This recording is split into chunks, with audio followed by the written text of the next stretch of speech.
الذین یظاہرون منکم من نسائہم ما ہن امہاتہم، وہ لوگ جو اپنی بیویوں سے زہار کرتے ہیں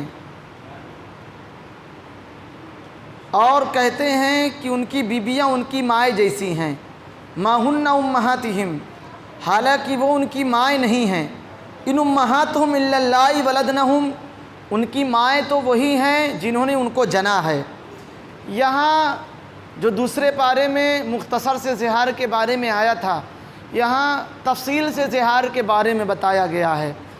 زہار زمانے جاہلیت میں کیا تھا کہ زمانے جاہلیت میں جو لوگ اپنی بیوی کو کہہ دیا کرتے تھے تو میری ماں کی طرح ہے، یعنی یہ ایک قسم کا طلاق ہے۔ یہ یعنی اگر کسی شخص نے کہہ دیا کہ اپنی بیوی کو کہا تو مجھ پر میری ماں کی طرح ہے، یا تیری گردن میری ماں کی طرح ہے، یا تیرا آدھا جسم میری ماں کی طرح ہے، تو یہ ایک قسم کا طلاق ہے۔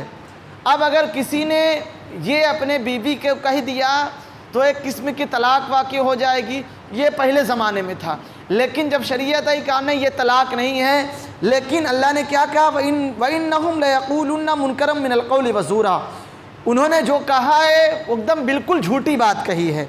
وہ ان کی مائیں نہیں ہیں، بلکہ ان کی مائیں تو وہی ہیں جنہوں نے ان کو جنا ہے۔ اب اس کا حکم کہ اگر کسی نے اپنی بیوی سے زہار کر لیا تو اس کو کفارہ ادا کرنا پڑے گا۔ کیوں؟ کیونکہ جھوٹ کہا ہے، جھوٹ کہا ہے تو اس کو کفارہ ادا کرنا پڑے گا۔ اگر بغیر کفارہ ادا کیے ہوئے کسی نے وطی کر لیا اپنی بیوی کے ساتھ تو وہ حرام ہے۔ اب کفارہ کیا ہے؟ اگر کسی نے زہار کیا تو اس کا کفارہ یہ ہے کہ فتحریر رقبہ، ایک غلام کو آزاد کرے۔ اب غلام تو ہے نہیں، فمن لم یجد فصیام شہرین متتابعین، اگر غلام نہ ہو تو 2 مہینے لگاتار روزہ رکھنے پڑے گے۔ اگر یہ بھی نہ کر سکے فمن لم یستطع فاطعام 60 مسکینہ، تو 60 مسکینوں کو ہم کو 2 وقت کھانا کھلانا ہے، یعنی 120 ٹائم کا 2 وقت سمجھ لیجئے، 2 وقت 60 مسکینوں کو ہم کو کھانا کھلانا ہے۔ اگر ہم نے 3 میں سے کوئی ایک بھی نہ کیا تو ہم اپنی بیوی کے ساتھ وطی نہیں کر سکتے۔ اگر وطی کرتے رہیں گے تو وہ حرام ہوگا۔ کیوں؟ کیونکہ ہم نے یہ بات کہی ہے۔